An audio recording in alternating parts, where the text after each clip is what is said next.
ആർട്ടോസിൻ്റെ പുതിയൊരു വീഡിയോയിലേക്ക് സ്വാഗതം. ഈ അടുത്ത കാലത്തായിട്ട് ഇറങ്ങിയിട്ടുള്ള വളരെ മനോഹരമായിട്ടുള്ള ഒരു മലയാളം യൂണിക്കോഡ് ഫോണ്ടാണ് ആനക്ക് അല്ലെങ്കിൽ അനേക എന്ന് പറയുന്ന ഈ ഒരു ഫോണ്ട്. ഈ ഒരു ഫോണ്ട് ആദ്യമായിട്ട് യൂസ് ചെയ്യുന്ന സമയത്ത് ഒരുപാട് ആളുകൾ ഫേസ് ചെയ്യുന്ന പ്രശ്നമാണ് അതിലെ ചില്ലക്ഷരങ്ങളോ അല്ലെങ്കിൽ അക്ഷരങ്ങളൊക്കെ സ്ഥലം മാറി വരിക എന്നുള്ളത്. ഈ ഒരു പ്രശ്നം എങ്ങനെയാണ് സോൾവ് ചെയ്യുന്നത് എന്നാണ് ഇന്നത്തെ വീഡിയോയിൽ നമ്മൾ നോക്കാൻ പോകുന്നത്. ഞാനിവിടെ ഫോട്ടോഷോപ്പിൽ ആദ്യമായിട്ട് ഒരു പേജ് ഓപ്പൺ ആക്കി വെച്ചിട്ടുണ്ട്. ശേഷം ഇവിടെ കുറ്റി പെൻസിലിൽ കുറച്ച് മലയാളം ടൈപ്പ് ചെയ്ത് വെച്ചിട്ടുണ്ട്. ഞാൻ ഈ ടെക്സ്റ്റ് Ctrl+C എന്ന് പറഞ്ഞുകൊണ്ട് കോപ്പി ചെയ്യുന്നു. ഇതൊരു യൂണിക്കോഡ് ഫോണ്ട് ആയതുകൊണ്ട് തന്നെ നമുക്ക് നേരിട്ട് കോപ്പി ചെയ്യാവുന്നതാണ്. ഞാനിവിടെ Ctrl+C എന്ന് പ്രസ് ചെയ്തുകൊണ്ട് ഇത് കോപ്പി ചെയ്യുന്നു. ശേഷം നേരെ ഫോട്ടോഷോപ്പിലേക്ക് വരുന്നു. ടൂൾ ബാറിൽ നിന്നും ടൈപ്പ് ടൂൾ സെലക്ട് ചെയ്തുകൊണ്ട് നമ്മുടെ പേജിൽ ഒന്ന് ക്ലിക്ക് ചെയ്ത് കൊടുക്കുന്നു. ശേഷം നമ്മൾ എന്താണോ കോപ്പി ചെയ്ത് വെച്ചത് അതൊന്ന് ഇവിടെ Ctrl+V എന്ന് പ്രസ് ചെയ്തുകൊണ്ട് പേസ്റ്റ് ചെയ്യുന്നു.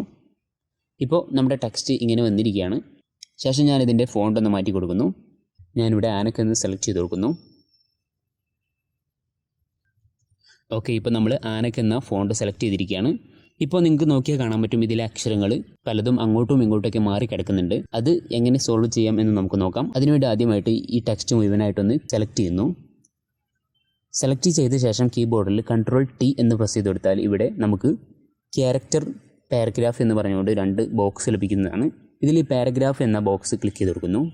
പാരഗ്രാഫ് എന്ന ബോക്സിൽ ഈ മൂലയിലായിട്ട് കാണുന്ന ഈ ഒരു 3 ലൈൻസിൽ ക്ലിക്ക് ചെയ്ത് കൊടുത്താൽ നമുക്ക് ഇതേപോലെ കുറച്ച് ഓപ്ഷൻസ് ലഭിക്കുന്നതാണ്.